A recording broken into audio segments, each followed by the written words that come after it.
Good morning, and thank you for being here today. My name is Otto, and I am a senior writing and publishing emphasis. The title of my presentation is called Stories of Perseverance and the Journey that is Iditarod. I will forewarn you, my body is a bit under the weather if you can't already tell by my voice, so if something doesn't make sense and you need me to enunciate a little bit better, please tell me and I will do so.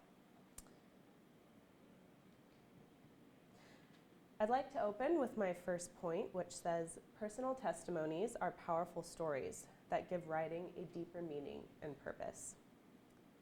I switched into journalism during the second half of my junior year, and I had always loved writing but never pursued it since my life was dedicated to soccer at the time. Better late than never. I landed my first internship with Teton Valley News that summer, but had no idea what I was doing. I was a bright shade of green when it came to AP style and the inverted pyramid. Nevertheless, TVN was happy to have me, and I was immediately thrown in as a reporter, and I loved it. In the beginning, most of my articles covered mundane local topics, such as parking tickets or noxious weed killer, not to be confused with obnoxious weed killer, which I accidentally did put into print at one point. I knew I loved writing, but hadn't yet discovered something that I felt a deep passion for and wanted to write about. Sports journalism was on the horizon as I was a soccer player, but I hadn't quite made that switch from an athlete to a writer at that point. Midway through my internship, I was assigned a story for a place called Camp Magical Moments. And I'd never heard of the place, but because no other staff was available to drive out that day, my editor pitched me the story. The kids have cancer, was all I was told. I wasn't prepared for that day, and I wasn't prepared for the impact that those kids would have on my life.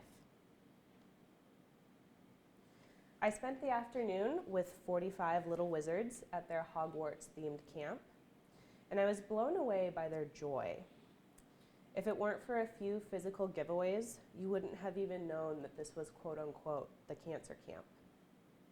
So many of them wanted to ride the horses, make papier-mâché airplanes, or climb the rock wall, all the while fighting the urge to lie down and take a nap.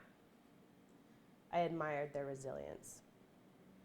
Several clung to me throughout the day, telling me their stories, giggling, begging for a picture to take home and show their families. Between activities, several children showed me around what was called the Garden of Angels, a memorial where brightly painted stones adorn the ground. Various pictures and sayings were crafted onto each one in memory of little campers that were no longer on this earth. And I wondered if some of these children, like Caitlin here, would return to camp the following summer.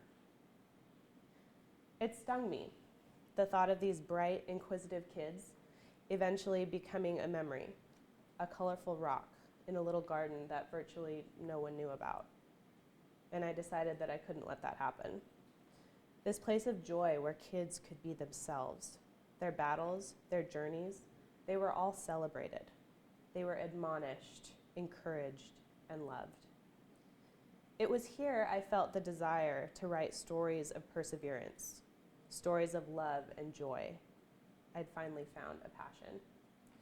So often, call to action or charitable pieces focus only on the sorrow and ill-fated circumstances, but forget to tell the story of a journey that is not all tears and pain. And as I was soon to find out, suffering is not without purpose, but it may take a while to see the light at the end of a tunnel. Nearly 3 months later, I faced my own battle, a journey that would require more perseverance than I thought myself capable of. And while I wasn't battling a life-threatening illness or cancer, my world as I knew it had come crashing down. I tore my ACL during my senior and what would be an abrupt final season with Biola women's soccer last fall. As they say, all good things must come to an end. But when you've devoted 16 years of your life to something that you love, an unfinished chapter is truly devastating.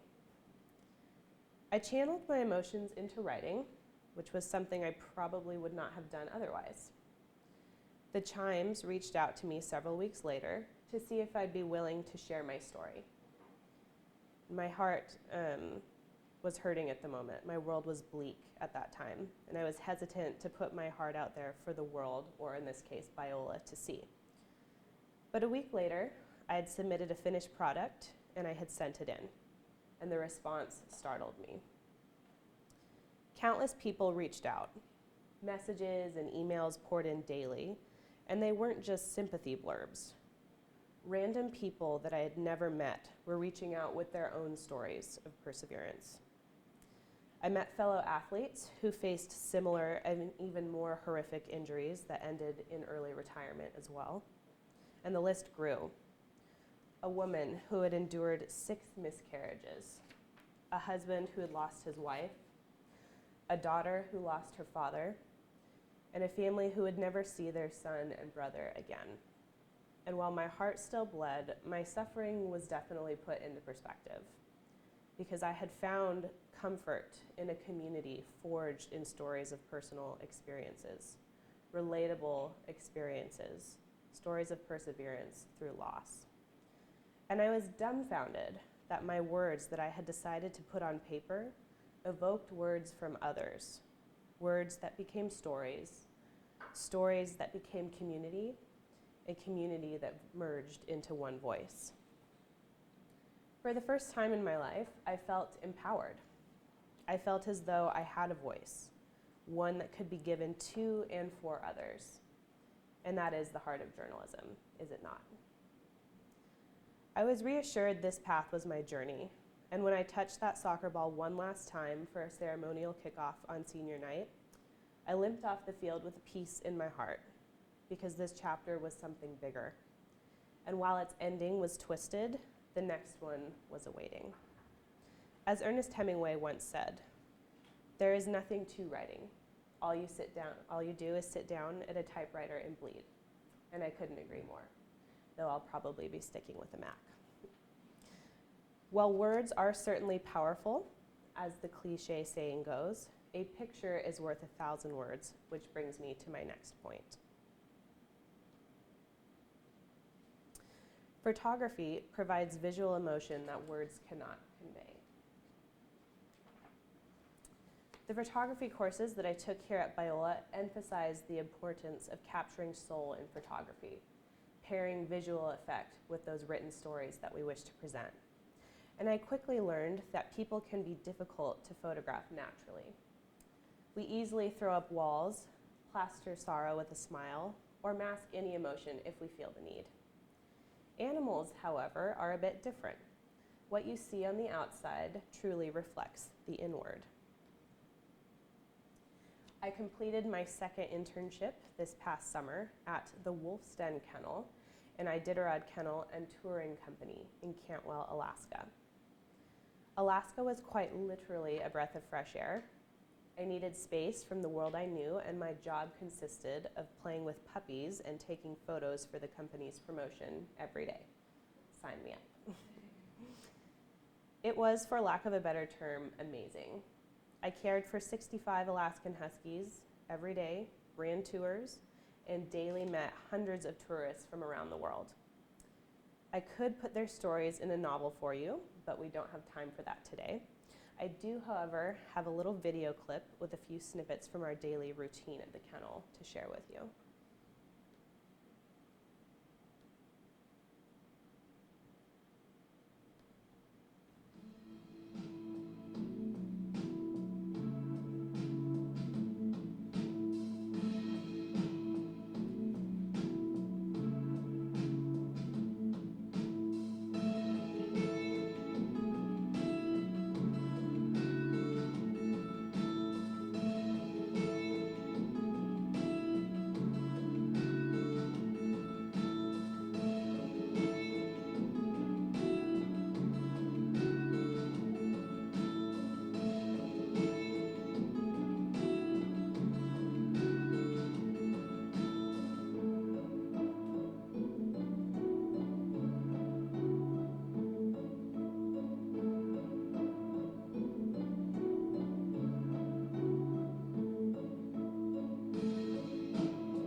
For those who don't know, the Iditarod is a sled dog race, the toughest race in America, and I would venture to say the world. If you want to talk about stories of perseverance, you can ask my boss, Mike Santos, about traversing 1,000 miles of frozen, treacherous tundra amidst a blinding snowstorm. No cell phone, no car, just 16 dogs and wilderness as far as the eye can see.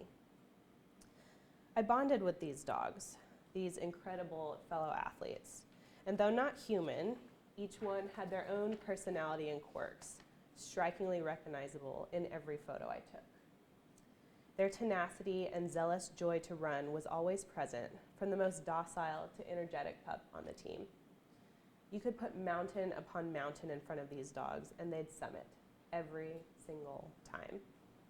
Their tireless energy and enthusiasm for their job was both contagious and inspirational.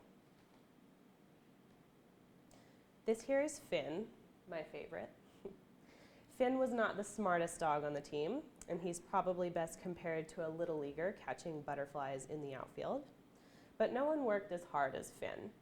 He wasn't the strongest or the fastest, but he was by far the happiest. And happiness is a vital component to any journey traveled. If you keep your tail wagging on the muddiest of trails, you'll see your circumstances and the world through an entirely different lens. During my brief but profound time here in the journalism department, I have learned that personal testimonies are powerful. Words are powerful. And sometimes words are not enough, which is why being multifaceted, or a jack of all trades, as we would call it in Alaska, is so important in an era of visually driven audiences. And this brings me to my final point, which says that my career is not the finish line, but the journey traveled, my Iditarod, that far-off, distant place, as the root meaning of the word means. The journalism department here has provided me with tools necessary to be successful wherever I go. And for that, I am truly grateful. I have learned that other people's perspectives are important, and truth is to be valued above all else. I hope to empower people by uniting real stories of loss, truth, triumph, and joy. I hope to instill the belief that no matter who you are, no matter the color of your skin or fur, your background or your decisions, that your words matter. Your story matters. If you have the words, all you need is the courage to explore the path that God has for you.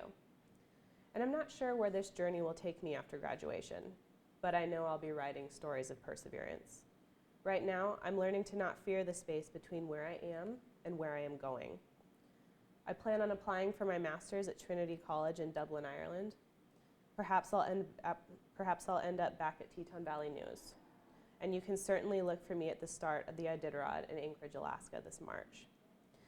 Regardless of my travels, the people I meet, and the stories I write, I hope to have the sensibility to learn from those stories of perseverance and the joy to share with others along the way.